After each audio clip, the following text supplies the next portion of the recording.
How to fix Reddit no sound. Hello everyone, welcome to this channel. I'm here to help you out today, so without any delay, let's get started. So first of all, launch the Play Store application on your device and search for Reddit just to make sure you have an updated version of the Reddit application.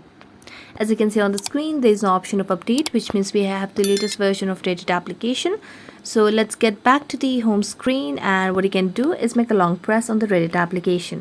Now tap on the app info option, and as you tap on app info, it will lead us to a new page where you will be able to see the option of clear data at the bottom right corner. Select on that. Now select on clear cache and tap on OK. As you do that, you can see the option of app permissions. So tap on app permissions, and what you need to do over here is simply make sure that you give the access of microphone to your Reddit application. So here you can see the option of microphone. Let's go to the microphone option and tap on allow. You can do the same for other options as well over here, like files and media, and as you do that, you'll be able to fix your issue. So that's it. Thank you so much for watching this video. See you next time.